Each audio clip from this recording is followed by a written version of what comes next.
24 నుండి ఈ 20 నెలల్లో రాష్ట్రం అద్భుతమైన అభివృద్ధి పథంలో సాగిందని చెప్పడానికి గర్వపడుతున్నాను.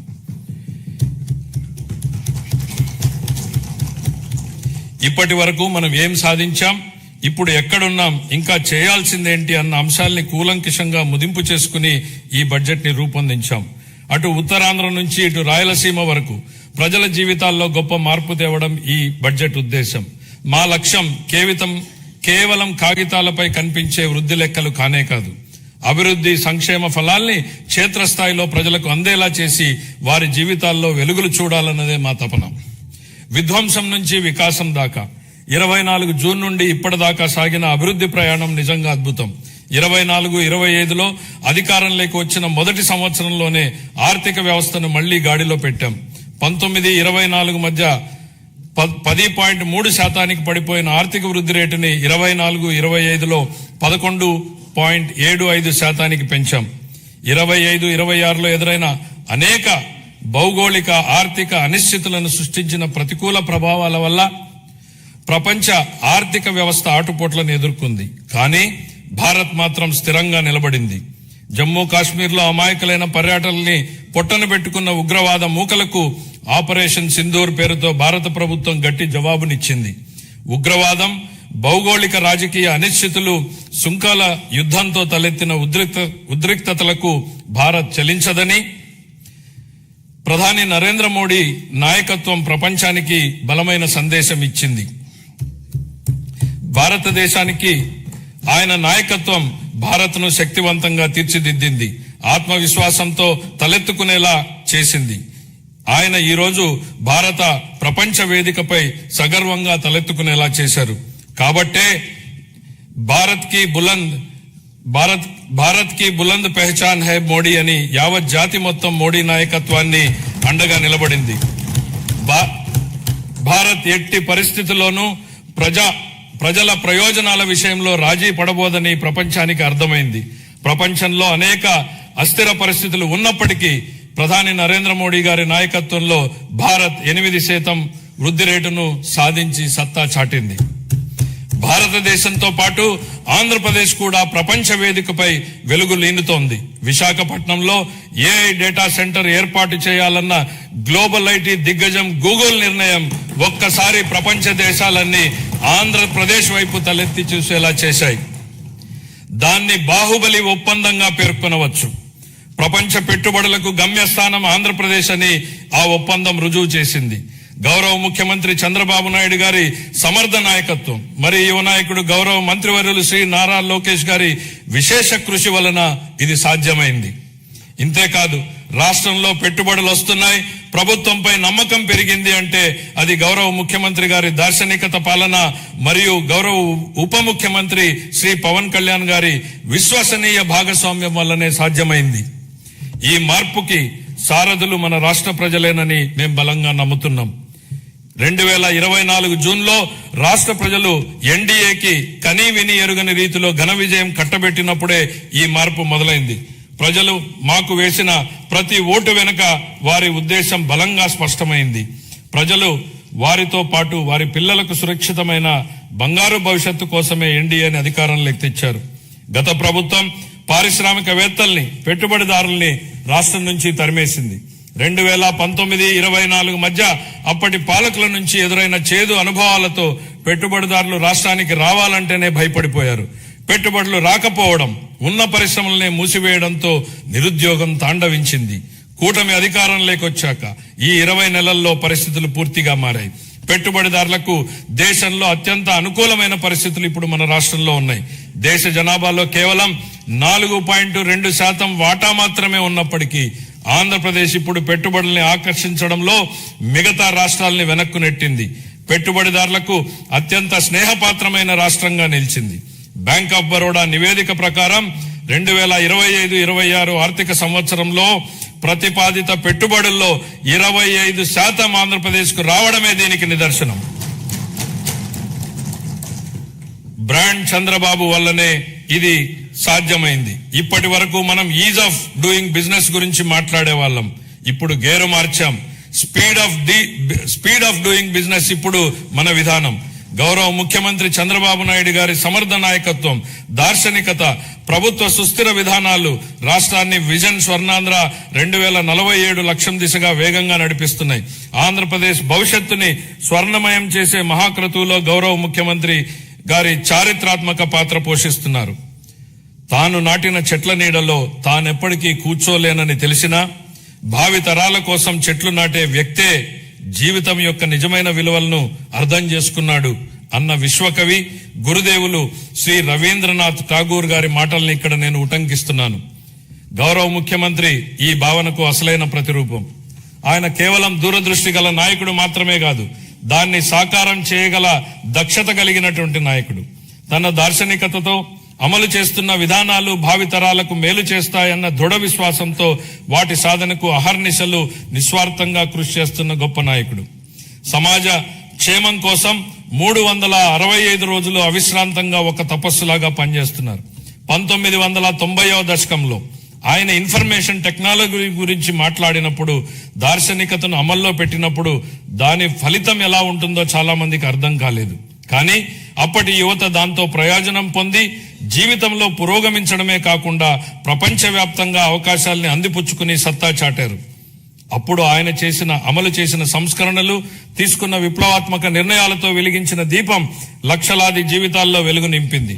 నేడు ఆయన విజయగాథను ఆయనే పునరావృతం చేస్తున్నారు. కానీ ఇప్పుడు మరింత గొప్ప దూరదృష్టితో, మరింత సమున్నత లక్ష్యంతో కొత్త చరిత్రను లిఖించబోతున్నారు. భవిష్యత్తును అంచనా వేసేందుకు ఉత్తమ మార్గం దాన్ని సృష్టించడమే అన్న సూక్తిని బలంగా నమ్మే వ్యక్తి ముఖ్యమంత్రి గారు.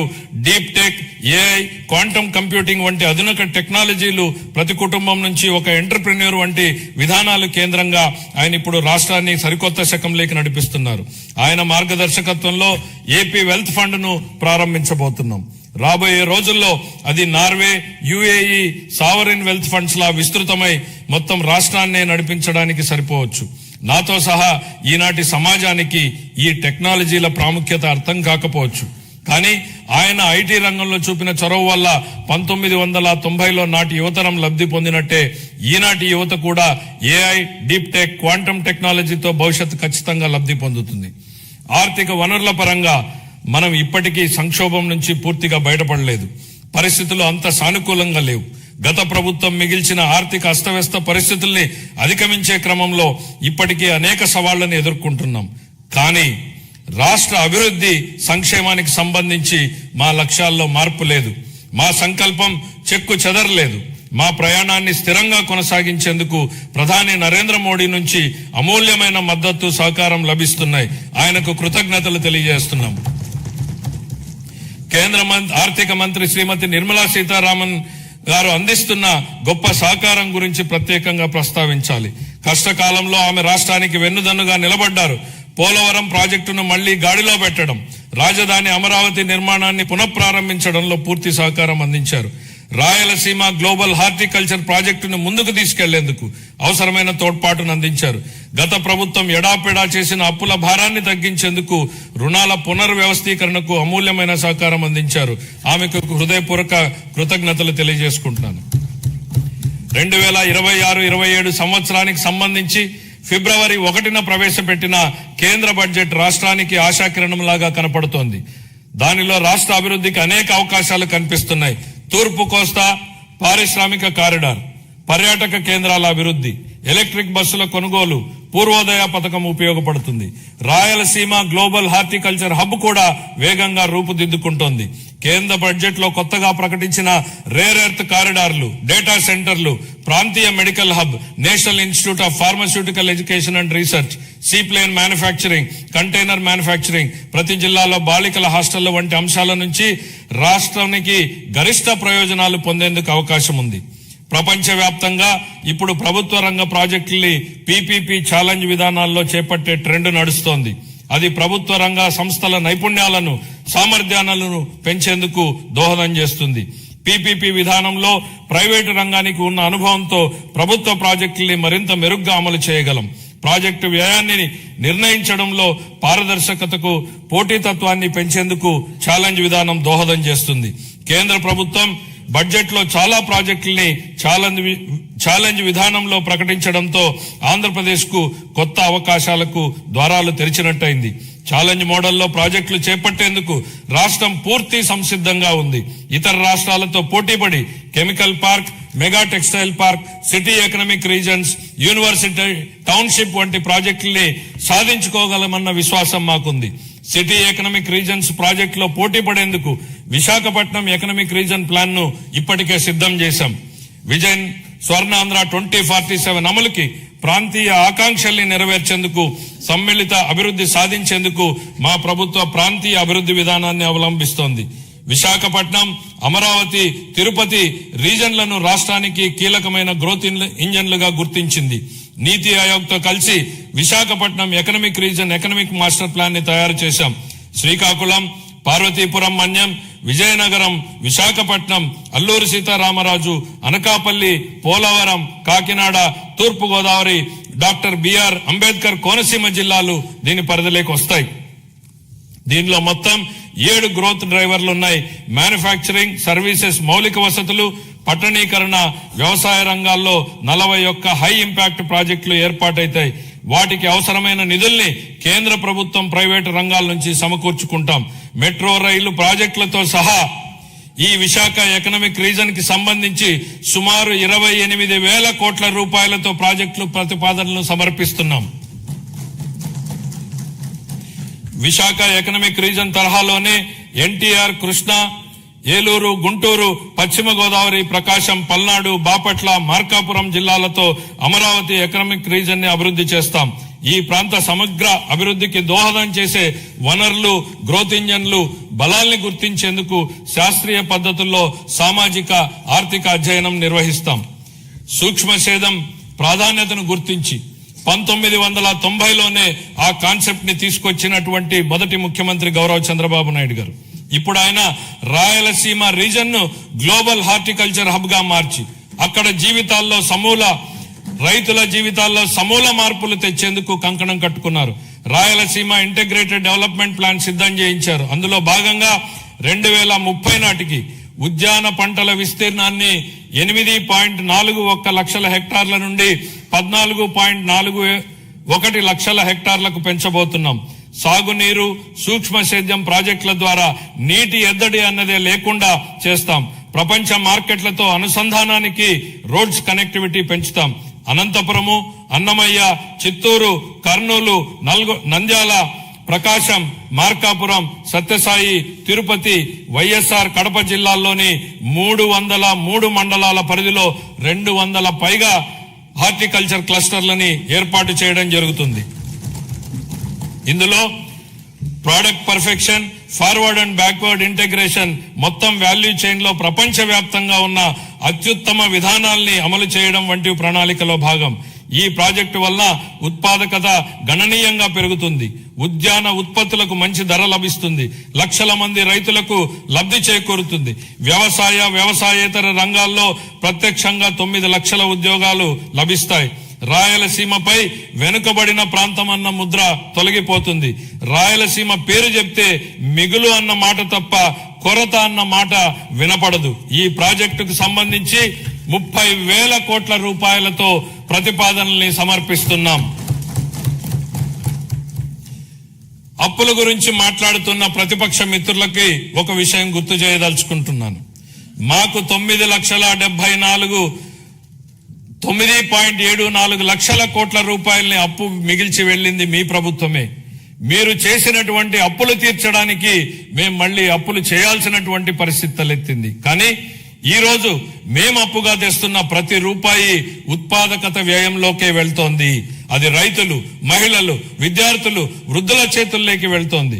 గత ప్రభుత్వ నిర్వాకాల వల్ల సకాలంలో జీతాలు కూడా ఇవ్వలేని దుస్థితి నుండి ఇప్పుడు మా ప్రభుత్వం సమర్థ పాలనా విధానాలతో ఆర్థిక సుస్థిరత దిశగా అడుగులు వేస్తోంది.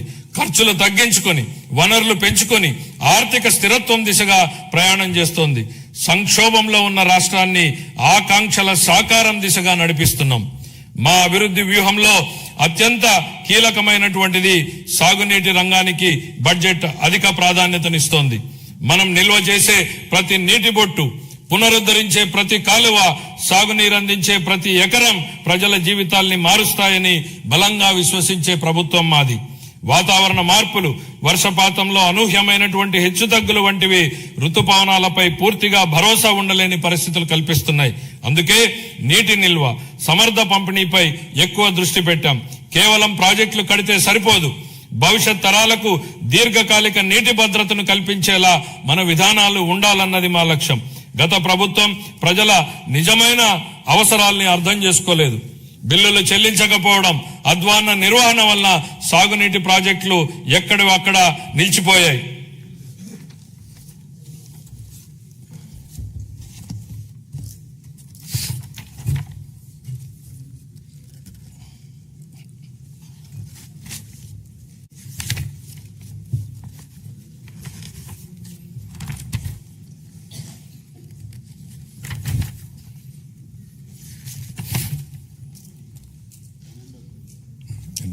ప్రింట్ మారింది, కాపీ సడన్ గా అందులో ఫిగర్స్ వచ్చింది. సంకల్పం ఉన్న చోట సాధనకు మార్గం ఉంటుంది.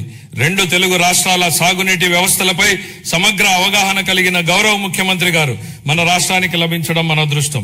పట్టిసీమ వంటి పథకాలను ఆయన సక్రమంగా ప్రణాళిక చేసి అమలు చేయడం ద్వారా రాష్ట్రంలోని పలు ప్రాంతాలకు జలభద్రతను కల్పించారు. అదేవిధంగా హెచ్ఎన్ఎస్ఎస్ ప్రాజెక్టును కేవలం 100 రోజుల్లో ప్రారంభించి వేగంగా పూర్తి చేసి రైతులకు నీరందించేలా చేయడంలో ఆయన సంకల్ప బలం కీలక పాత్రను పోషించింది. హంద్రీనీవా ద్వారా తొలిసారిగా 45 టీఎంసీల కృష్ణా జలాలను విజయవంతంగా ఎత్తిపోతల చేసి రాయలసీమలో నీటి లభ్యతను గణనీయంగా మెరుగుపరిచాం. పోలవరం ప్రాజెక్టు విషయంలో పెండింగ్ ఉన్న 5,000 కోట్ల రూపాయల బిల్లుల్ని చెల్లించి పనులను వేగవంతం చేశాం. డయాఫ్రామ్ గోడ నిర్మాణం ఇప్పటికే 91% పూర్తయింది. మొత్తం ప్రాజెక్టు పురోగతి 60% దాటింది. వెలుగొండ ప్రాజెక్టు, బీఆర్ఆర్ వంశధార దశ 2, అలాగే వంశధార నాగావళి మరియు నాగావళి చంపావతి నదుల అనుసంధాన పనుల్లో సమాంతరంగా గణనీయమైనటువంటి పురోగతి సాధించబడింది. అదే సమయంలో రాష్ట్ర వ్యాప్తంగా విస్తృత స్థాయిలో చేపట్టిన ఆపరేషన్ అండ్ మెయింటెనెన్స్, ఎస్డిఎంఎఫ్ మరియు ఎఫ్డిఆర్ పనులు సాగునీటి వ్యవస్థలను స్థిరీకరిస్తున్నాయి. 5 ఏళ్ల విరామం అనంతరం మొత్తం 6,047 నీటి వినియోగదారుల సంఘాలను ప్రజాస్వామ్య పద్ధతిలో పునరుద్ధరించడం ద్వారా సాగునీటి నిర్వహణలో రైతుల భాగస్వామ్యానికి మళ్లీ బలోపేతం చేశాం. ఇక ముందు బీఆర్ఆర్ వంశధార 2, హంద్రీనీవా, పూల సుబ్బయ్య, వెలుగొండ మరియు పోలవరం ప్రాజెక్టులను పూర్తి చేయడానికి మా ప్రభుత్వం కట్టుబడి ఉంది. రాయలసీమను శాశ్వతంగా కరువు రహిత ప్రాంతంగా మార్చడానికి పోలవరం నల్లమల సాగర్ అనుసంధానంపై మేము చురుగ్గా దృష్టి సారించాం. రాయలసీమను గ్లోబల్ హార్టికల్చర్ హబ్ గా తీర్చిదిద్దే ప్రణాళికలో సాగునీటి సరఫరా కూడా ఒక కీలకమైనటువంటి భాగం. 2026-27 ఆర్థిక సంవత్సరానికి గాను జలవనరుల శాఖకు 18,224 కోట్ల రూపాయల కేటాయింపును ప్రతిపాదిస్తున్నాను. వ్యవసాయం, పశు సంవర్ధక, ఉద్యానవనం, మత్స్య సహకార రంగాలు. వ్యవసాయం గాడి తప్పితే మిగతా ఏ రంగానికి సక్రమంగా నడిచే అవకాశం ఉండదు అన్న ఎంఎస్ స్వామినాథన్ గారి సూక్తిని గుర్తు చేస్తున్నాను అధ్యక్ష. అన్నదాత రైతులే సమాజానికి మూల స్తంభాలు. వారు పండించే ఆహారమే ప్రతి కుటుంబానికి మూలాధారం. అందువల్ల రైతుల సంక్షేమమే మా ప్రభుత్వానికి అత్యున్నత ప్రాధాన్యం. అన్నదాత సుఖీభవ పిఎం కిసాన్ పథకం కింద 2025-26 ఆర్థిక సంవత్సరంలో 46.86 లక్షల రైతు కుటుంబాలకు 20,000 రూపాయలు చొప్పున పెంచిన ఆర్థిక సహాయాన్ని అందిస్తూ మొత్తం 6,600 కోట్లను విడుదల చేశాం. కొత్తగా అమలు చేసిన జీఎస్టీ 2.0 సంస్కరణల ద్వారా వ్యవసాయం మరియు అనుబంధ రంగాలకు సంబంధించిన ఉత్పత్తులు, వ్యవసాయ పరికరాలు, ట్రాక్టర్లపై పన్నుల భారం గణనీయంగా తగ్గించబడింది. దీనివల్ల రైతులకు ప్రత్యక్షంగా లాభం చేకూరుతుంది. పశు సంపదకు పొంచి ఉన్న ఆరోగ్యపరమైనటువంటి ప్రమాదాలను తగ్గించే దిశగా పశు బీమా పథకం అమలుకు మేము నిరంతరం ప్రాధాన్యత ఇస్తున్నాం.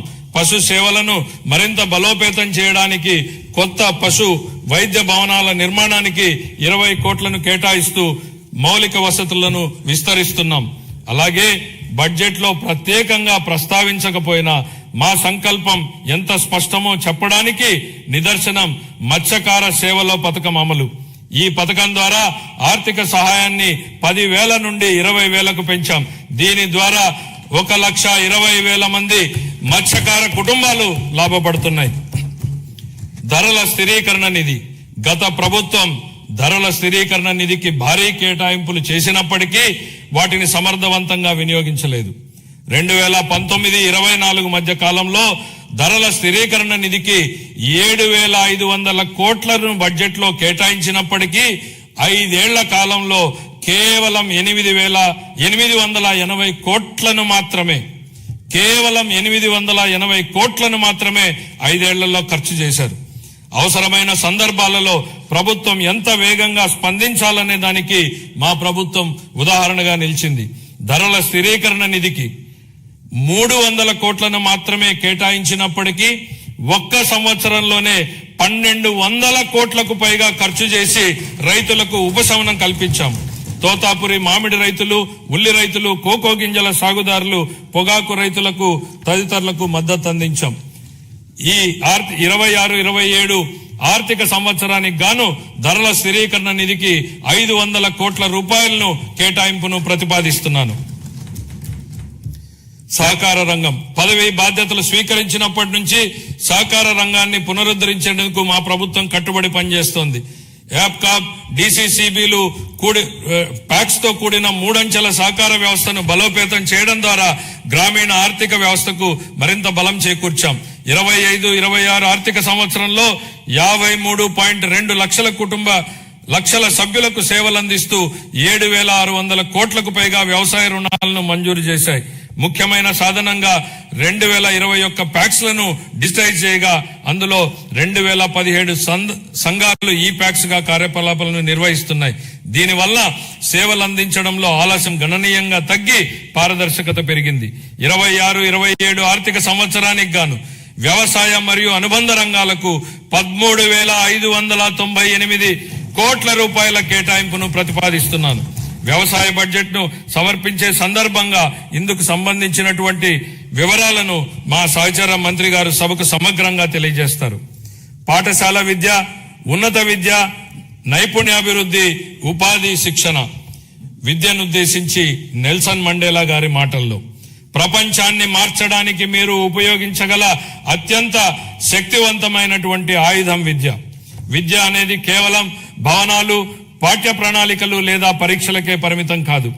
తన బిడ్డ మంచి భవిష్యత్తును సాధిస్తాడనే నమ్మకంతో ఉన్న తల్లి కళ్లల్లో కనిపించే ఆశే విద్య.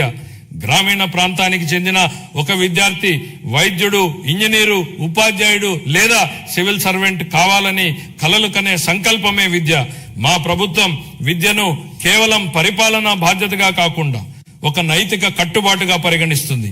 మా దృష్టిలో పాఠశాలలను నిర్మించడం అంటే భవిష్యత్తును నిర్మించడం.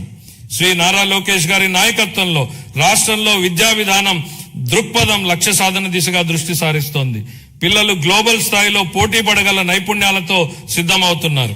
2019-24 మధ్య కాలంలో ప్రభుత్వ విద్యా వ్యవస్థ తీవ్రమైనటువంటి సంస్థాగత వెనుకబాటుకు గురైంది. సమగ్ర ప్రణాళిక లేకుండా చేపట్టినటువంటి సంస్కరణలు గందరగోళాన్ని సృష్టించాయి. తొందరపాటు నిర్ణయంతో 1000 పాఠశాలను సిబిఎస్ఈ విధానానికి మార్చడం వల్ల సుమారు 90% మంది విద్యార్థులు ఉత్తీర్ణత కాలేకపోయారు. ఉపాధ్యాయుల సన్నద్ధత లేకపోవడంతో టోఫెల్ కార్యక్రమం విఫలమైంది. అమలు సాధ్యాసాధ్యాలు పరిగణలోకి తీసుకోకుండా నాడు ప్రతిపాదించిన ఐబీ పాఠ్య ప్రణాళికలపై ప్రజాధనం వృధా అయింది. నాడు నేడు కార్యక్రమంలో పరిపాలనా వైఫల్యం కారణంగా 7,876 కోట్ల విలువైన మౌలిక సదుపాయాల పనులు అసంపూర్తిగా మిగిలిపోయాయి. జూన్ 24 నుండి మా ప్రభుత్వం విద్యారంగంలో సమగ్ర ఫలితాలపై దృష్టి కేంద్రీకరించిన సంస్కరణలను ప్రారంభించింది. తల్లికి వందనం, మనబడి మన భవిష్యత్తు, డొక్కా సీతమ్మ మధ్యాహ్న భోజన పథకం, పారిశుద్ధ్యం మరియు నిర్వహణ విధులు,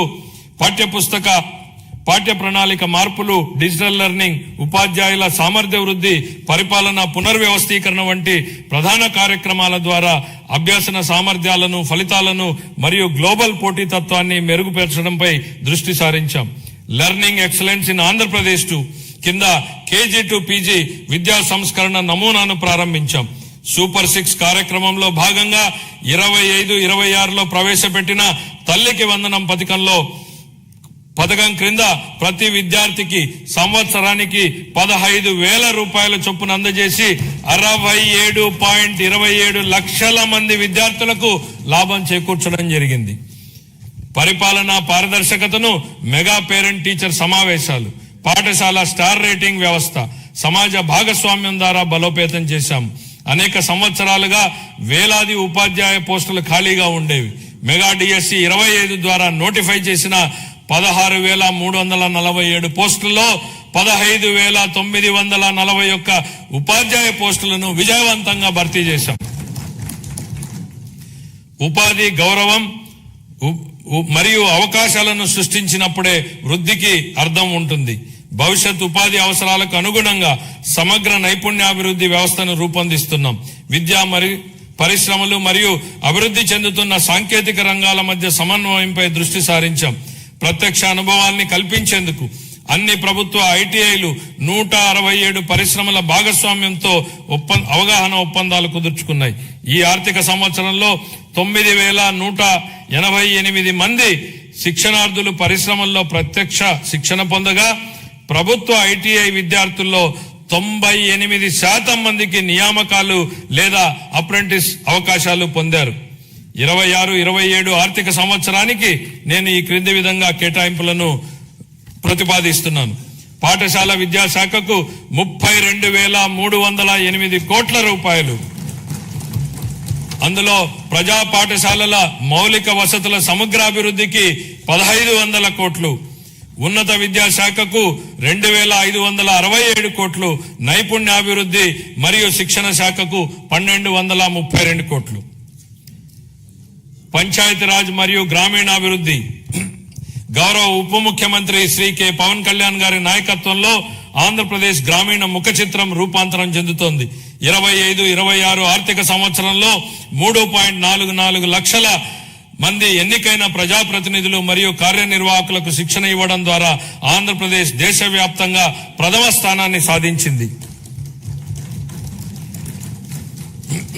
ఆగస్టు 15, 2019 నుండి 24-25 వరకు అమల్లో ఉన్న జల్ జీవన్ మిషన్ కింద గత ప్రభుత్వం మొత్తం 26,824 కోట్ల రూపాయల ప్రాజెక్టు వ్యయంలో కేంద్ర భాగస్వామ్యం లభించిన నిధుల్లో కేవలం 2,255 కోట్లను మాత్రమే వినియోగించింది. 23-24లో కేంద్రం నుండి అతి తక్కువ కేటాయింపులు వచ్చినప్పటికీ ఛత్తీస్గఢ్, జార్ఖండ్, గుజరాత్, ఒడిశా వంటి రాష్ట్రాలు ఆంధ్రప్రదేశ్ కంటే ఎక్కువగా ఖర్చు చేశాయి. మా ప్రభుత్వం ఈ పథకాన్ని పునరుద్ధరించేందుకు ముందడుగు వేసింది. మా విజ్ఞప్తిని స్వీకరించి పథకం గడువుని 28 వరకు పొడిగించిన భారత ప్రభుత్వానికి మా కృతజ్ఞతలు. దీర్ఘకాలిక స్థిరత్వ సమస్యలను పరిష్కరించడంతో పాటు 100% కవరేజీని సాధించేందుకు ఉపరితల జల ఆధారిత మల్టీ విలేజ్ స్కీమ్స్ ద్వారా ఈ కార్యక్రమాన్ని పునర్వ్యవస్థీకరించాము. ప్రతి వ్యక్తికి 55 లీటర్ల తాగునీటి సరఫరాను చేసే విధంగా దిశగా చర్యలు తీసుకోవడం జరుగుతోంది.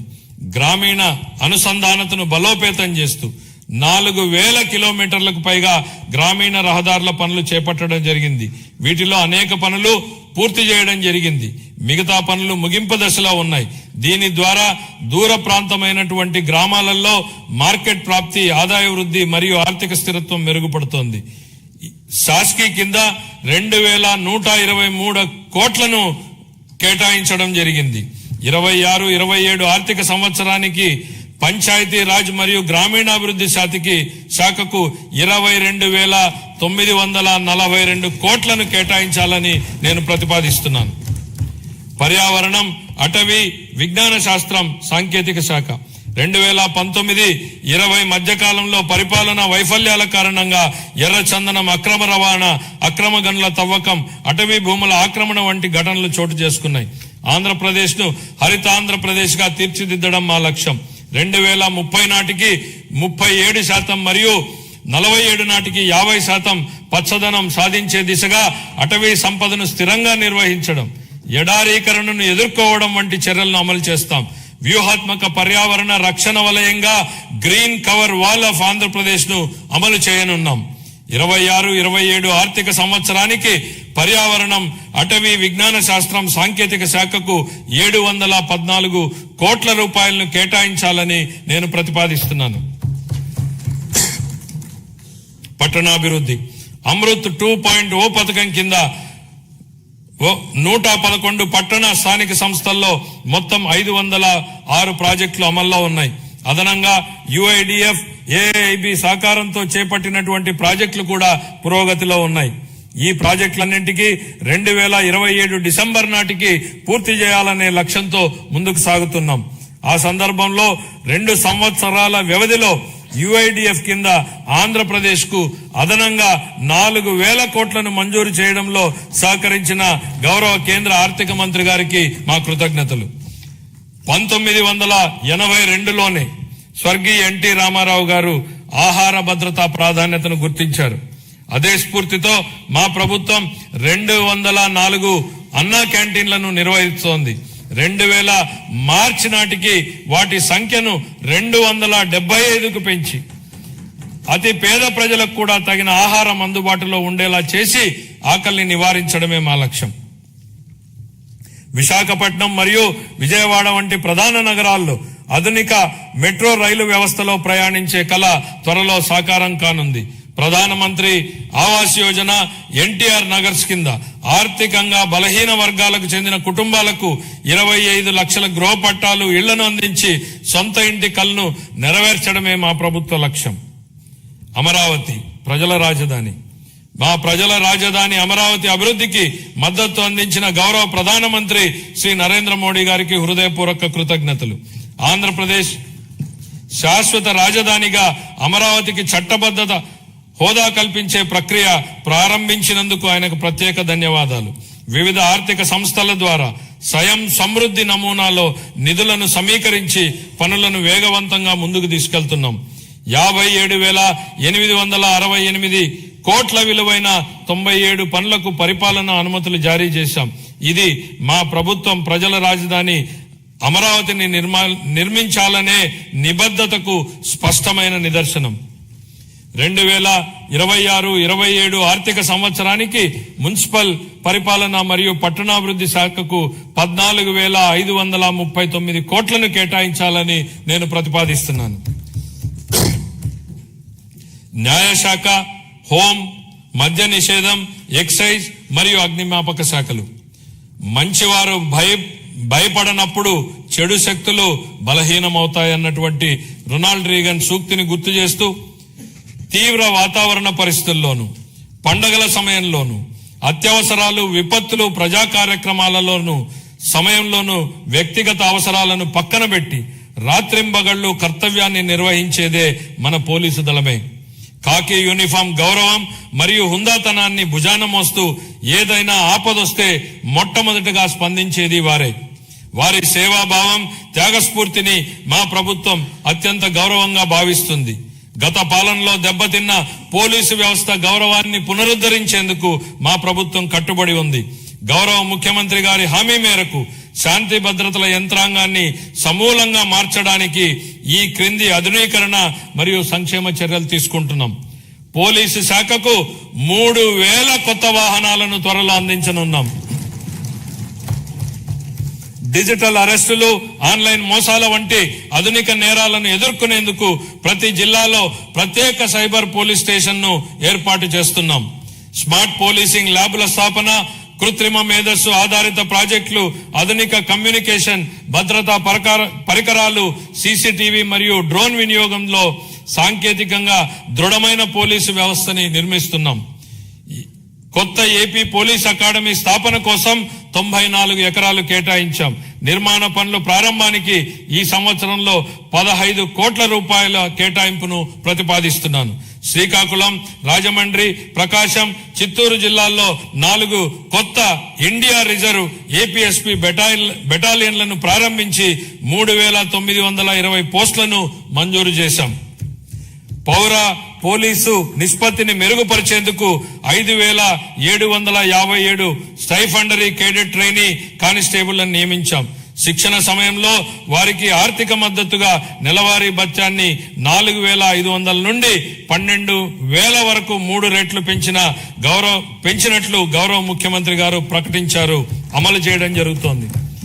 పోలీసు సిబ్బందికి బకాయి ఉన్న టీఏడీఏలు, సెలవు సంబంధిత బకాయిలు, వైద్య రీయింబర్స్మెంట్లు తదితర చెల్లింపుల కోసం దాదాపు 500 కోట్లను విడుదల చేశాం. పోలీస్ కానిస్టేబుల్ నుంచి డీజీపీ వరకు 20 లక్షల నుండి 45 లక్షల వరకు ఉచిత బీమా కవరేజీ కల్పించే గ్రూప్ పర్సనల్ యాక్సిడెంట్ ఇన్సూరెన్స్ పథకాన్ని పునరుద్ధరించాం. గత 5 ఏళ్లలో విస్తరించిన గంజాయి సమస్యను ప్రత్యేక విభాగం ఈగల్ ద్వారా మరియు డ్రోన్ల వినియోగంతో కట్టడి చేస్తున్నాం. మహిళల భద్రత కోసం శక్తి యాప్ ను ప్రారంభించాం. దీని ద్వారా 7 నిమిషాల్లో స్పందన లభిస్తుంది మరియు వేధింపులకు పాల్పడే వారిపై కఠిన చర్యలు తీసుకుంటాం. జిల్లా న్యాయ వ్యవస్థ కోసం కోర్టు భవనాలు మరియు నివాస గృహాల నిర్మాణాన్ని విస్తృతంగా చేపట్టాం. న్యాయ వ్యవస్థకు 349 కోట్ల విలువైన పనులను మంజూరు చేశాం. 26-27 తొలి దశలో 100 కొత్త కోట్లను ఆమోదించాం. పునర్వ్యవస్థీకరించిన ఎక్సైజ్ విధానంతో మద్యం రంగంలో లీకేజీలను పూర్తిగా నివారించాం. అవినీతి లేకుండా ఆదాయం రాష్ట్ర ఖజానాకు సక్రమంగా చేరుతోంది. అగ్నిమాపక సేవల ఆధునీకరణలో భాగంగా 17 కొత్త అగ్నిమాపక కేంద్రాలను స్థాపిస్తున్నాం. స్పందన సమయాన్ని తగ్గించేందుకు అత్యాధునిక శోధన మరియు రక్షణ పరికరాలతో కూడిన అగ్నిమాపక వాహనాలను కొనుగోలు చేస్తాం. రాష్ట్ర శిక్షణ కేంద్రాన్ని మౌలిక సదుపాయాల అభివృద్ధి ద్వారా బలోపేతం చేస్తాం. 26-27 ఆర్థిక సంవత్సరానికి హోంశాఖకు 9,165 కోట్లను కేటాయించాలని నేను ప్రతిపాదిస్తున్నాను. అదేవిధంగా మద్య నిషేధం మరియు ఎక్సైజ్ శాఖకు 500 కోట్లను కేటాయించాలని ప్రతిపాదిస్తున్నాను. మరియు మా ప్రభుత్వం తీసుకున్న ముఖ్యమైన చర్యలను ఈ సందర్భంగా ప్రస్తావించదలిచాను.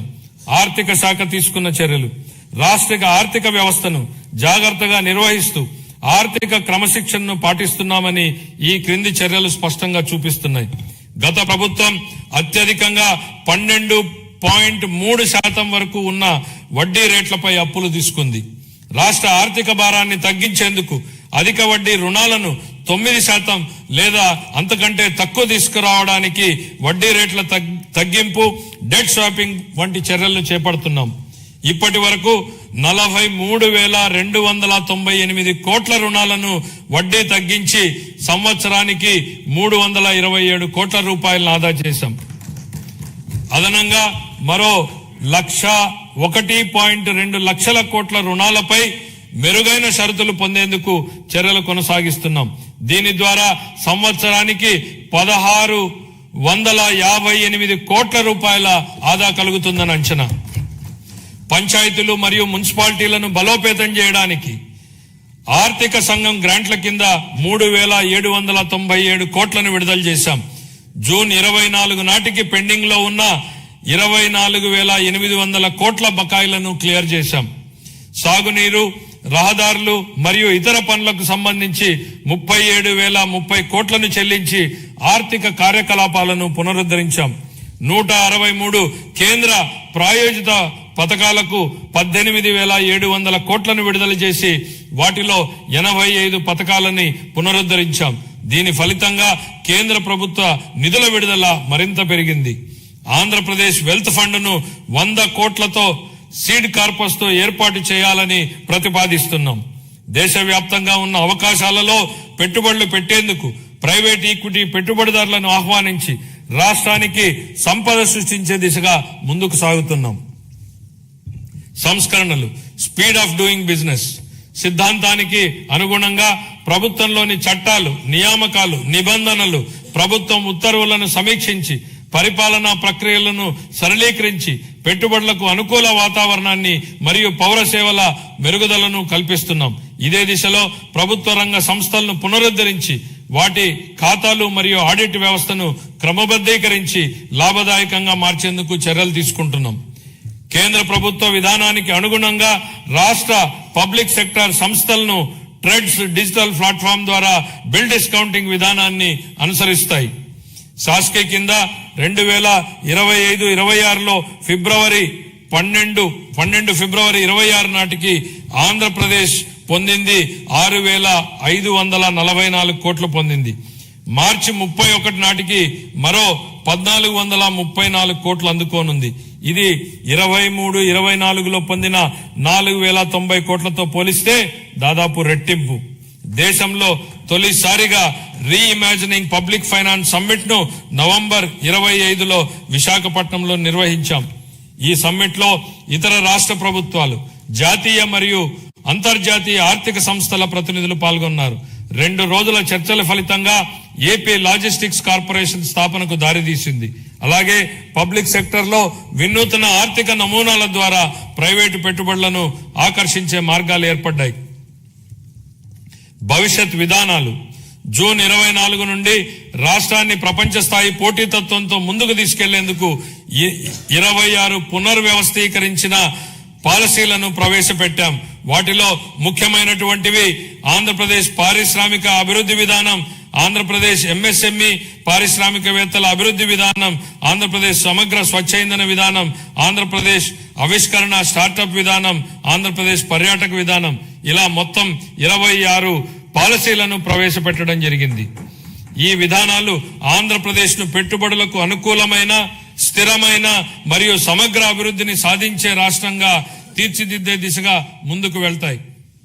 పరిశ్రమలు, మౌలిక సదుపాయాలు, పెట్టుబడులు, సమాచార సాంకేతికం, ఎలక్ట్రానిక్ కమ్యూనికేషన్, ఆవిష్కరణలు మరియు భవిష్యత్ సంసిద్ధత. నేడు కృషి చేసిన వారిదే రేపటి భవిష్యత్తు అన్నటువంటి సూక్తిని గుర్తు చేస్తూ నేటి పెట్టుబడే రేపటి ఉపాధి అని మేము విశ్వసిస్తున్నాం. వ్యూహాత్మక ప్రణాళికలు మరియు నిరంతర సంస్కరణల ద్వారా ఆంధ్రప్రదేశ్ ను పరిశ్రమలు మరియు ఆవిష్కరణలకు అగ్రగామి గమ్యస్థానంగా నిలబెట్టేందుకు కట్టుబడి ఉన్నాం. 2019-24 మధ్య కాలంలో పారిశ్రామిక విధానం పూర్తిగా దెబ్బతింది. అయితే మా ప్రభుత్వ అచంచల కృషితో కేవలం 18 నెలల్లో బ్రాండ్ ఆంధ్రప్రదేశ్ ని పునరుద్ధరించాం. జూన్ 24 నుండి 9.68 లక్షల కోట్ల విలువైన 1.19 లక్షల పెట్టుబడి ప్రతిపాదనలు ఆమోదించబడి 5.41 లక్షల ఉద్యోగ అవకాశాల సృష్టికి మార్గం సుగమమైంది. మా విజన్ ప్రపంచంతో పోటీ, స్థానికంగా చేయూత. Compete globally, care locally. ఇటీవల నిర్వహించిన గ్లోబల్ పార్ట్నర్షిప్ సమ్మిట్ 25లో 13.25 లక్షల కోట్లకు పైగా పెట్టుబడి ఒప్పందాలు కుదిరాయి. 16.13 లక్షల ఉద్యోగాల సామర్థ్యంతో 610 ఎంఓయూలు సంతకం చేయబడ్డాయి. ప్రస్తుతం దేశంలో అతి పెద్ద సింగిల్ ఎఫ్డిఐ పెట్టుబడిని ఆకర్షించిన రాష్ట్రంగా ఆంధ్రప్రదేశ్ గురించి ప్రపంచం మాట్లాడుతోంది. గట్టి అంతర్జాతీయ, జాతీయ పోటీ మధ్య విశాఖపట్నంలో గూగుల్ సంస్థతో $15 బిలియన్ విలువైన ఏఐ ఆధారిత డేటా సెంటర్ స్థాపనకు ఒప్పందం కుదుర్చుకున్నాం. గౌరవ మంత్రి శ్రీ నారా లోకేష్ గారు బ్రాండ్ చంద్రబాబుని సమర్థవంతంగా వినియోగించి ఈ చారిత్రాత్మక ఒప్పందాన్ని సాధించారు. ఆయనను ఆంధ్రప్రదేశ్ చీఫ్ జాబ్ క్రియేటర్ గా కొనియాడటం సముచితం. అదనంగా అనకాపల్లిలో సమగ్ర ఉక్కు కర్మాగారం, నక్కపల్లిలో బల్క్ డ్రగ్ పార్క్, సమగ్ర సౌర సెల్ ప్రాజెక్ట్, 500 సిబిజీ ప్లాంట్లు, కాకినాడలో గ్రీన్ అమోనియం ప్రాజెక్ట్, ఓర్వకల్లులో సెమీకండర్ యూనిట్ వంటి ప్రముఖ పెట్టుబడులని ఆకర్షించగలిగాం. ప్రతి అసెంబ్లీ నియోజకవర్గంలో 1 చొప్పున 175 ఎంఎస్ఎంఈ పార్కులు మరియు కృష్ణపట్నం, ఓర్వకల్లు, కొప్పర్తి పారిశ్రామిక నోడలు అభివృద్ధి చెందుతున్నాయి. రామాయపట్నం 75%, మూలపేట 65%, మచిలీపట్నం 50%, కాకినాడ ఎస్సీజెడ్ పోర్టు 32% వంటి కొత్త పోర్టులు ప్రాజెక్టులు వేగంగా పురోగమిస్తున్నాయి. 1523 కోట్లతో ఫేజ్ 1 మత్స్యకార హార్బర్ల ఆధునీకరణ పనులు ముగింపు దశలో ఉన్నాయి. అలాగే సాగర్మాల 2.0 సహకారంతో ఫేజ్ 2 హార్బర్లను ఈపీసీ పద్ధతిలో పునః టెండర్ చేసి సకాలంలో పూర్తి చేయడానికి చర్యలు చేపట్టాం. భోగాపురం గ్రీన్ఫీల్డ్ విమానాశ్రయాన్ని అల్లూరి సీతారామరాజు అంతర్జాతీయ విమానాశ్రయంగా మార్చబడింది. ఇది 97% పూర్తి అయ్యింది. కర్నూలు జిల్లాలో ఓరోకల్లో 300 ఎకరాల్లో దేశంలో తొలి సమగ్ర డ్రోన్ సిటీని అభివృద్ధి చేస్తున్నాం. రతన్ టాటా ఇన్నోవేషన్ హబ్ ను రాష్ట్ర ప్రధాన నవకల్పనల వేదిక స్థాపించబడింది. అమరావతి క్వాంటమ్ వ్యాలీ మరియు క్వాంటమ్ కంప్యూటింగ్ సెంటర్ స్థాపన ద్వారా ఆంధ్రప్రదేశ్ డీప్ టెక్ రంగంలో అగ్రగామిగా నిలుస్తోంది. 1990లో ఐటీ విప్లవం ద్వారా లాభపడిన తరానికి పోలికగా నేటి యువత రేపటి సాంకేతిక విప్లవాల ద్వారా లాభపడనున్నారు. 36 పైగా శాఖలు, 139 డేటాబేస్ల సమగ్ర సమన్వయంతో ఏపీ స్టేట్ డేటా లేక్ ద్వారా డేటా ఆధారిత పరిపాలనను బలోపేతం చేశాం. మన మిత్ర వాట్సాప్ సేవలను 150 నుండి 900కు పైగా పెంచి పౌరులకు వేగవంతమైన సేవలు అందిస్తున్నాం. దీని ద్వారా పౌరుల ప్రభుత్వ కార్యకలాపాలు భౌతిక సందర్శన గణనీయంగా తగ్గడమే కాకుండా నిర్ధారించిన సమయంలో పౌర సేవలను పొందగలుగుతున్నాం.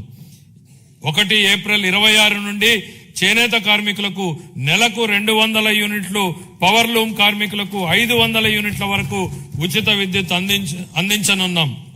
దీనివల్ల 1,00,000కు పైగా కుటుంబాలు లాభపడతాయి. పరిశ్రమలు వాణిజ్య శాఖకు 3,161 కోట్లు, మౌలిక సదుపాయాలు పెట్టుబడుల శాఖకు 1,283 కోట్లు, సమాచార సాంకేతికం కమ్యూనికేషన్ శాఖకు 536 కోట్లను ప్రతిపాదిస్తున్నాను. పౌర సరఫరాల శాఖ దీపం 2.0 కింద 1.8 కోట్ల మహిళలకు సంవత్సరానికి 3 ఉచిత ఎల్పీజీ సిలిండర్లను అందిస్తూ 2,897 కోట్లను వారి ఖాతాల్లో జమ చేశాం. ధాన్యం కొనుగోళ్లలో దేశానికే ఆదర్శంగా నిలిచాం. 12 ఫిబ్రవరి 26 నాటికి 8.54 లక్షల రైతు ఖాతాల్లో 10,580 కోట్ల రూపాయలు జమ అయ్యాయి. ఒకే రోజులో అంటే 24 గంటల్లోనే రికార్డు స్థాయిలో 99,740 కోట్ల నగదు వారి ఖాతాల్లోకి జమ చేయడం జరిగింది.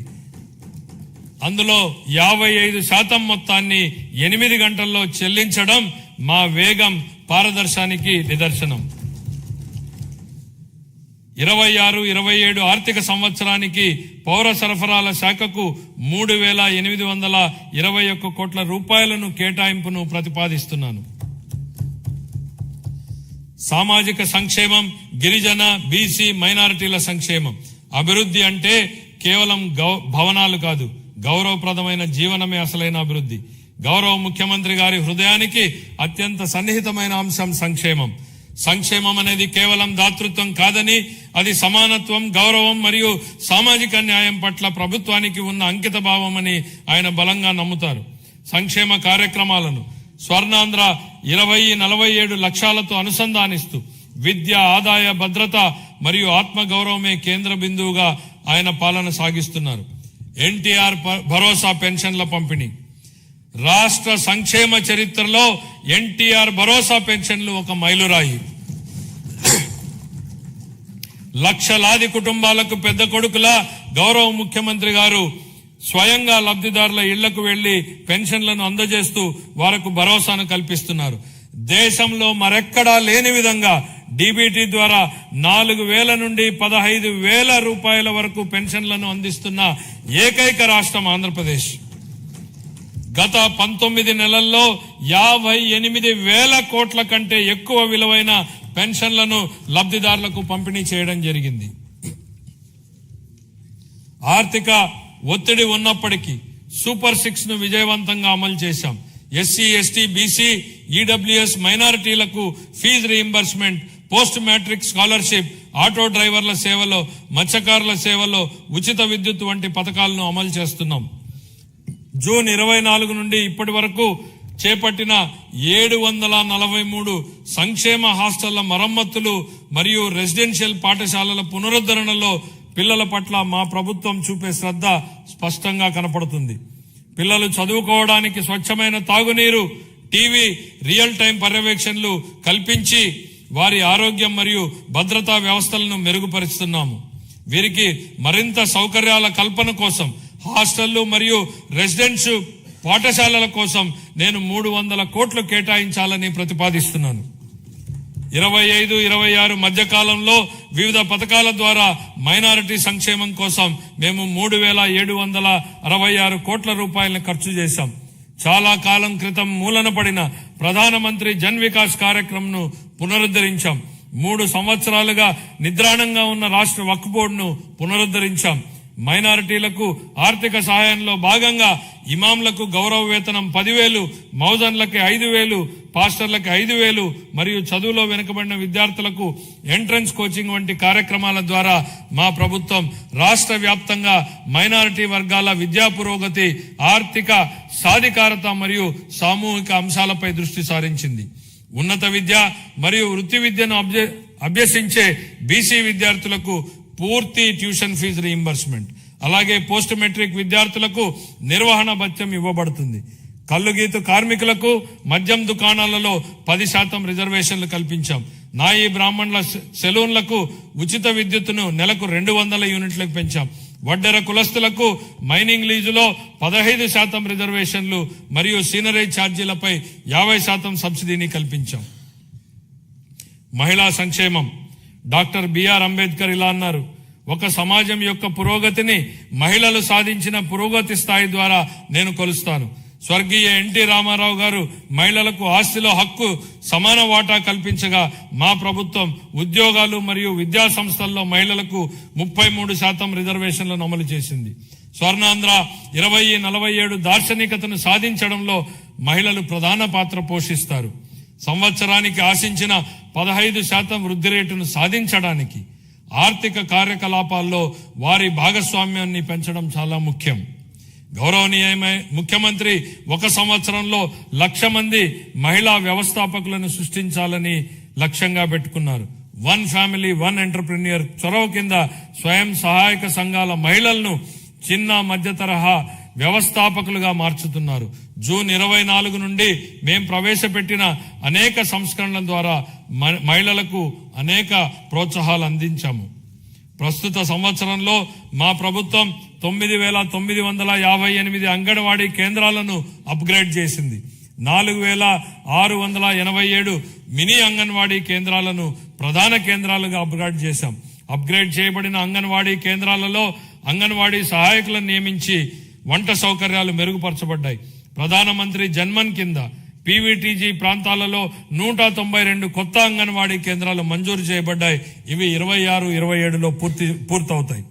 అంగన్వాడీ కార్యకర్తలు, సహాయకులు మరియు ఆశా కార్యకర్తలు అంగన్వాడీ కేంద్రాల్లోని పిల్లలకు కీలకమైన సేవలు అందిస్తారు.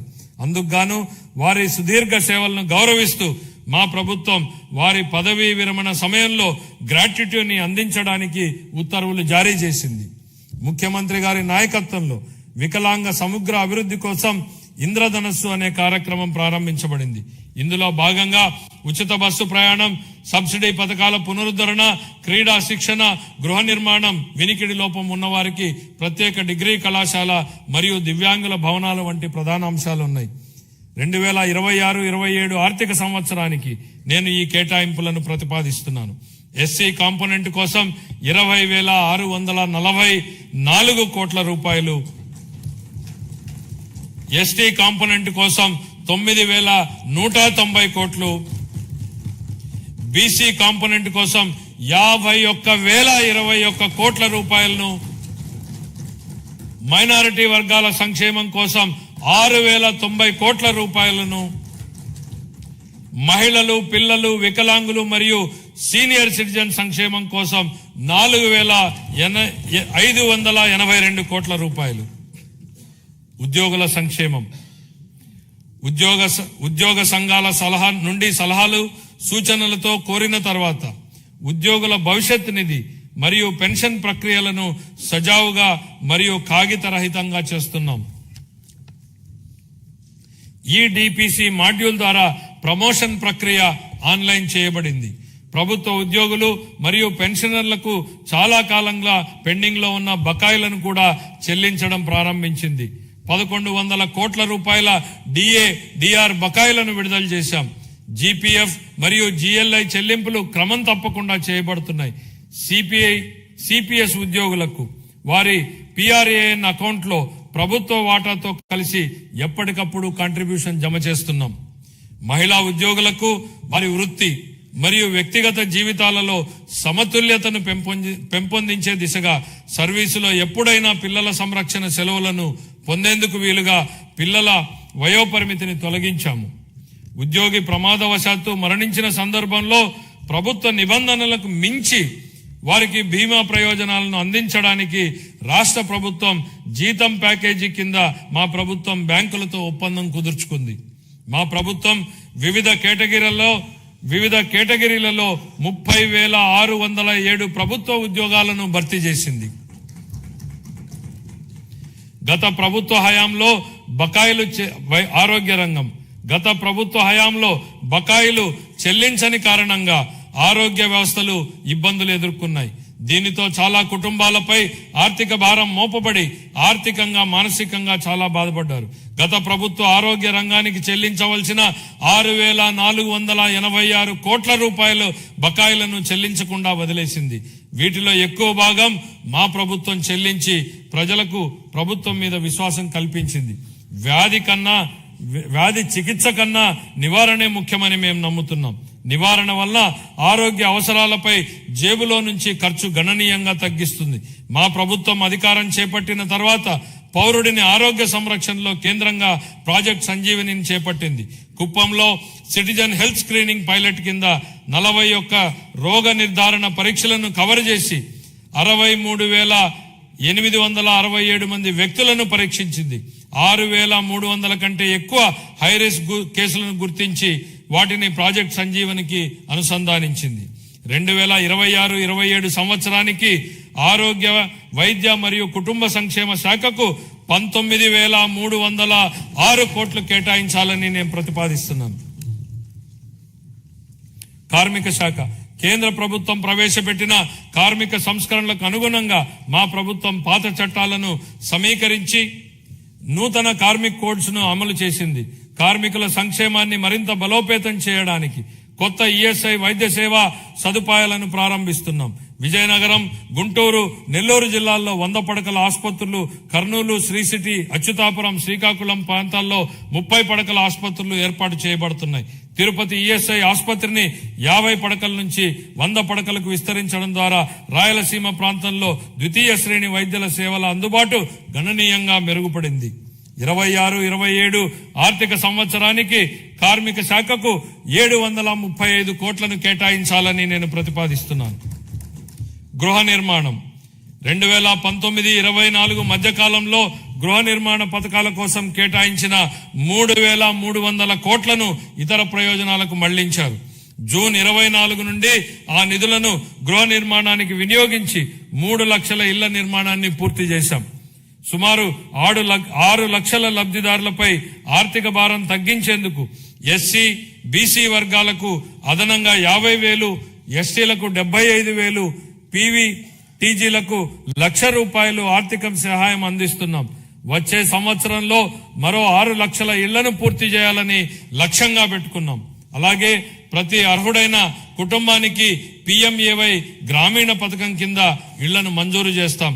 26-27 ఆర్థిక సంవత్సరానికి గృహ నిర్మాణ శాఖకు 6,357 కోట్ల రూపాయల కేటాయింపును ప్రతిపాదిస్తున్నాను. ఎనర్జీ ఆధునిక అభివృద్ధికి ఎనర్జీ ప్రాణాధారం. ఎనర్జీ భద్రత అంటే ఆర్థిక భద్రత. వ్యవసాయం, పరిశ్రమలు, సేవా రంగం, విద్య, ఆరోగ్యం ప్రతి రంగం విశ్వసనీయమైన అందుబాటు ధరల్లో ఉన్న విద్యుత్పై ఆధారపడి ఉంటుంది. గత పాలనలో PPAలను అస్తవ్యస్తంగా రద్దు చేయడం వల్ల అధిక ధరల విద్యుత్ కొనుగోలు చేయాల్సి వచ్చింది. ట్రూ అప్ ఛార్జీల రూపంలో ప్రజలపై భారంగా మారింది. మా ప్రభుత్వం సరైన విద్యుత్ కొనుగోలు విధానాలు, స్వీయ ఉత్పత్తి పెంపు ద్వారా ఈ రంగాన్ని స్థిరీకరించింది. ఫలితంగా టారిఫ్ సవరణలు చేసి లబ్ధిని వినియోగదారులకు అందించగలిగాం. ప్రస్తుత సంవత్సరంలో వ్యవసాయ విద్యుత్ సబ్సిడీగా 11,000 కోట్లకు పైగా విడుదల చేసి 22.5 లక్షల మంది రైతులకు లబ్ధి చేకూర్చాం. అలాగే ఆక్వా టారిఫ్ సబ్సిడీగా 890 కోట్ల రూపాయలను విడుదల చేసి 48,500 మంది ఆక్వా వినియోగదారులకు మద్దతు ఇచ్చాం. బీపీఎల్ వృత్తిదారులకు సబ్సిడీ టారిఫ్లు కొనసాగిస్తున్నాం. సమగ్ర స్వచ్ఛ ఇంధన విధానం కింద 24 నుండి 2.88 లక్షల కోట్ల విలువైన 55 ప్రాజెక్టులను మంజూరు చేశాం. ఇందులో 15.5 గిగావాట్ల సౌరశక్తి, 4.86 వాయుశక్తి, 17.7 గిగావాట్ల పంపుడు స్టోరేజ్ ప్రాజెక్టులను, 1 MMATPA గ్రీన్ హైడ్రోజన్ వంటి ప్రాజెక్టులు ఉన్నాయి. 26-27 ఆర్థిక సంవత్సరానికి గాను ఆర్థిక ఎనర్జీ శాఖకు 13,934 కోట్ల రూపాయలను కేటాయించాలని ప్రతిపాదిస్తున్నాను. రవాణా, రహదారులు మరియు భవనాలు. గత పాలనలో రహదారుల దుస్థితి కారణంగా ప్రజలు తీవ్ర ఇబ్బందులు పడ్డారు. గుంతలతో నిండిన రహదారులు ప్రమాదాలకు దారితీశాయి. మా ప్రభుత్వం అన్ని వర్గాల రహదారుల మెరుగుదలకు విస్తృతంగా చర్యలు చేపట్టింది. ఈ సంవత్సరం 2,499 కోట్లతో 6,030 కిలోమీటర్ల రహదారులను అభివృద్ధికి మంజూరు చేయడం జరిగింది. పూర్వోదయ పథకం కింద ఈ బస్సులను పొందేందుకు ప్రయత్నిస్తున్నాం. అదనంగా పీఎం ఈ బస్ సేవా పథకం కింద 11 ప్రధాన నగరాల్లో 750 ఎలక్ట్రిక్ బస్సులను ప్రవేశపెడతాము. మహిళా సాధికారత, భద్రత లక్ష్యంగా ఆగస్టు 15, 2025 నుండి స్త్రీ శక్తి పథకాన్ని ప్రారంభించాం. జనవరి 26 నాటికి దాదాపు 40 కోట్ల మహిళా ప్రయాణికులు ఈ పథకం ద్వారా లబ్ధి పొందారు. 26-27లో ఎండీఆర్లు మరియు రాష్ట్ర రహదారులపై లక్షిత పునరుద్ధరణల ద్వారా గుంతల రహిత రహదారులను నిర్మిస్తాం. ట్రాఫిక్ నియంత్రణ, భద్రతా ఆడిట్లు, సీసీ కెమెరాలు, రాస్తే సాంకేతిక జోక్యాల ద్వారా రోడ్డు భద్రతను బలోపేతం చేస్తాం. రవాణా, రహదారులు మరియు భవనాల శాఖకు 9,856 కోట్ల రూపాయలను కేటాయించాలని ప్రతిపాదిస్తున్నాను. గనులు మరియు భూగర్భ శాఖ. గత పాలనలో గనుల రంగం వ్యక్తిగత లాభాల కోసం వినియోగించబడింది. మా ప్రభుత్వం పౌర కేంద్రిత ఖనిజ పాలనకు ప్రాధాన్యత ఇస్తూ జూలై 24లో ఉచిత ఇసుక విధానాన్ని ప్రవేశపెట్టింది. కేవలం ఆపరేషన్ ఖర్చులను మాత్రమే వసూలు చేస్తూ ఇసుకను అందుబాటులో ఉంచింది. ఉచిత ఇసుక విధానం ఉన్నప్పటికీ డిజిటల్ పర్యవేక్షణ, అనుసరణ సంస్కరణల ద్వారా ఈ సంవత్సరం గనుల ఆదాయం 33% వృద్ధిని సాధించింది. యువజనాభివృద్ధి, క్రీడలు, పర్యాటకం మరియు సంస్కృతి. ఏపీ పర్యాటక విధానం 24-29 ద్వారా పరిశ్రమ హోదా, మూలధన సబ్సిడీలు, SGST రీయింబర్స్మెంట్లు, స్టాంప్ డ్యూటీ మినహాయింపులు, పారదర్శక భూ కేటాయింపులతో ప్రగతిశీల విధానాన్ని అమలు చేస్తున్నాం. ఏపీ భూపర్యాటక భూ కేటాయింపు విధానం 2025 ద్వారా గణనీయంగా ప్రైవేటు భాగస్వామ్యానికి, క్యారవాన్ టూరిజం మరియు హోమ్ స్టేల రంగాలలో ఆకర్షించడమైనది. 117 MOUల ద్వారా 20,088 కోట్ల పెట్టుబడులను ఆకర్షించి 122,637 ఉద్యోగ అవకాశాలు సృష్టించాం. 6,681 కోట్ల విలువైన ప్రాజెక్టులు అమల్లో ఉన్నాయి. రాష్ట్ర విభజన తర్వాత గరిష్టంగా 428 కోట్ల రూపాయల కేంద్ర పర్యాటక గ్రాంట్ లభించింది. సూర్యలంక, అఖండ గోదావరి, గండికోట, సింహాచలం, బొర్రా గుహలు, అహోబిలం, నాగార్జున సాగర్ వంటి ప్రాంతాల్లో మౌలిక సదుపాయాల అభివృద్ధి జరుగుతోంది. రాష్ట్రం 7 ప్రధాన కేంద్రాలు మరియు 25 పైగా థీమాటిక్ సర్క్యూట్లతో కూడిన బహుముఖ పర్యాటక గ్రిడ్ ను అభివృద్ధి చేసింది. సంవత్సరానికి 60 పైగా ఉత్సవాల నిర్వహణ ద్వారా సాంస్కృతిక పర్యాటకాన్ని ఉత్తేజపరిచి ఆంధ్రప్రదేశ్ ను భారతదేశంలో అభివృద్ధి చెందుతున్న అనుభవాల రాజధానిగా స్థాపిస్తోంది. తిరుపతిని ప్రపంచ స్థాయి పర్యాటక గమ్యస్థానంగా తీర్చిదిద్దేందుకు కేంద్ర ప్రభుత్వంతో సమన్వయంతో చేస్తూ మౌలిక సదుపాయాలను బలోపేతం చేస్తామని మీకు తెలియజేయడానికి సంతోషిస్తున్నాను. ఈ కార్యక్రమంలో భాగంగా ప్రపంచ స్థాయి పర్యాటక వసతులతో పాటు హోటళ్లతో పాటు వినోద ప్రదేశాలు ఏర్పాటు చేయడం జరుగుతుంది. గోదావరి పుష్కరాల సందర్భంగా యాత్రికులకు భద్రతతో కూడిన ఆధ్యాత్మిక అనుభవం కల్పించేందుకు సమగ్ర ఏర్పాట్లు చేస్తున్నాం. దీనికి ప్రారంభంగా 60 కోట్లను కేటాయించాలని ప్రతిపాదిస్తున్నాం. 26-27 ఆర్థిక సంవత్సరానికి గాను యోజనాభివృద్ధి, పర్యాటకం మరియు సంస్కృతి శాఖకు 439 కోట్ల రూపాయల కేటాయింపును ప్రతిపాదిస్తున్నాను. ఖాతాలు 24-25 ఆంధ్రప్రదేశ్ రాష్ట్రానికి సంబంధించి ఆర్థిక లెక్కలను కంట్రోలర్ అండ్ ఆడిటర్ జనరల్ పరిధిలోని అకౌంటెంట్ జనరల్ కార్యాలయం వారు ఖరారు చేసిన ప్రకారం 24-25 ఆర్థిక సంవత్సరానికి ఆదాయ లోటు 60,285 కోట్లు, ఆర్థిక లోటు 81,362గా నమోదయ్యాయి. ఇవి రాష్ట్ర స్థూల దేశీయోత్పత్తిలో GSDPలో వరుసగా 3.79% మరియు 5.11%గా ఉన్నాయి. సవరించిన అంచనాలు 25-26 ఆర్థిక సంవత్సరానికి సవరించిన అంచనాల ప్రకారం రెవెన్యూ వ్యయం 2,38,021 కోట్ల రూపాయలు కాగా మూలధన వ్యయం 39,498 కోట్ల రూపాయలు. రెవెన్యూ లోటు సుమారు 41,118 కోట్లు రూపాయలు కాగా ఇదే కాలానికి ద్రవ్య లోటు సుమారు 80,567 కోట్ల రూపాయలుగా ఉంది.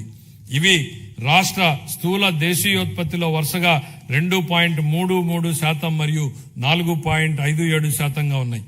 బడ్జెట్ అంచనాలు 26-27 ఆర్థిక సంవత్సరానికి మొత్తం 3,32,205 కోట్ల రూపాయలను ప్రతిపాదిస్తున్నాను. అందులో ఆదాయ వ్యయం 2,56,143 కోట్ల రూపాయలు, మూలధన వ్యయం 53,915 కోట్లుగా అంచనా వేయబడింది. ఆదాయ లోటు సుమారు 22,002 కోట్లు కాగా ఆర్థిక లోటు సుమారు 75,868 కోట్లుగా ఉండవచ్చని అంచనా. ఇవి రాష్ట్ర స్థూల దేశీయోత్పత్తిలో వరుసగా 1.88 మరియు 3.84% ఉండనున్నాయి. ముగింపు. ఈరోజు మనం ఎంచుకున్న మార్గాలే రేపటి మన భవిష్యత్తును నిర్ణయిస్తాయి. ఈ స్ఫూర్తికి ఈ బడ్జెట్ అర్థం పడుతోంది. ఇది కేవలం మన రాష్ట్రాన్ని రేపటి కోసం సిద్ధం చేసేందుకు ఉద్దేశించింది మాత్రమే కాదు, భవిష్యత్ తరానికి మేలు బాటలు పరిచే బడ్జెట్. ఇది ఆకాంక్షల్ని, బాధ్యతల్ని సమతుల్యం చేస్తుంది. ఈ బడ్జెట్ కేవలం వృద్ధి లెక్కలు చెప్పేది మాత్రమే కాదు, ఇది రాష్ట్ర భవిష్యత్ ఆర్థిక గమనాన్ని, లక్ష్యాన్ని బలంగా చాటి చెబుతుంది. ఇది కేవలం తాత్కాలిక ఉపశమనం కలిగించేది కాదు, దీర్ఘకాలిక లక్ష్యాల సాధనకు ఉద్దేశించిన దార్శనిక పత్రం. ఆంధ్రప్రదేశ్ను భవిష్యత్ సవాళ్లకు ధీటుగా బలమైన స్వావలంబన కలిగిన రాష్ట్రంగా తీర్చిదిద్దేందుకు రూపొందించిన బడ్జెట్ ఇది. రాష్ట్రం ఇకపై సాగించబోయే ప్రయాణానికి క్రమశిక్షణ, సాహసోపేత నిర్ణయాలు, సమిష్టి కృషి అవసరం. లక్ష్య సాధనలో ఖచ్చితంగా విజయం సాధిస్తామన్న భరోసాతో ఉన్నాం. ఎందుకంటే మన కలలను సాకారం చేయడంలో తిరుగులేని నాయకుడు, దార్శనికుడు శ్రీ చంద్రబాబు నాయుడు గారి నాయకత్వం ఉంది. భారతదేశాన్ని అగ్రస్థానంలో నిలబెట్టేందుకు, తిరుగులేని శక్తిగా తీర్చిదిద్దేందుకు అవిశ్రాంత కృషి చేస్తున్న ప్రధాని శ్రీ నరేంద్ర మోడీ గారి అండదండలు, ఉప ముఖ్యమంత్రి శ్రీ పవన్ కళ్యాణ్ గారి విశ్వసనీయ భాగస్వామ్య సహకారం మరింత ఉత్సాహంతో లక్ష్యాన్ని చేరేలా ప్రేరణనిస్తాయి. ఆ నాయకులిచ్చే స్ఫూర్తి మనల్ని మెరుగైన భవిష్యత్తు వైపు నడిపిస్తుంది. ప్రజలు వేసే ప్రతి ఓటులో వారి ఆశలు, ఆకాంక్షలు నిక్షిప్తమై ఉంటాయి. ప్రతి ఓటు వెనుక ప్రజల ఆకాంక్షల్ని మనం నిరంతరం గుర్తుపెట్టుకోవాలి. వాటిని సాకారం చేసేందుకు ప్రతిరోజు, ప్రతి క్షణం మనం కృషి చేయాలి. పరిపాలన అంటే అధికారం చెలాయించడం కాదు, ప్రజలకు సేవ చేయడం. ఈ బడ్జెట్ను మనం దీని పరిణామాన్ని బట్టి కాకుండా ఎంత నిబద్ధతతో దీన్ని అమలు చేశామన్న దాన్ని బట్టి చూడాలి. దీనిలో చేసిన ప్రకటనల్ని బట్టి కాకుండా అవి ప్రజల జీవితాలపై ఎలాంటి ప్రభావాన్ని చూపాయన్న దాన్ని బట్టి గుర్తుపెట్టుకోవాలి. ప్రజలు మాపై ఉంచిన అచంచల విశ్వాసానికి కృతజ్ఞతలు తెలియజేస్తూ వారికి సేవ చేసే భాగ్యాన్ని మాకు కల్పించినందుకు ధన్యవాదాలు తెలియజేస్తూ ఈ బడ్జెట్ ను గౌరవ సభ ఆమోదం కోసం సమర్పిస్తున్నాను. జై ఆంధ్రప్రదేశ్, జై హింద్.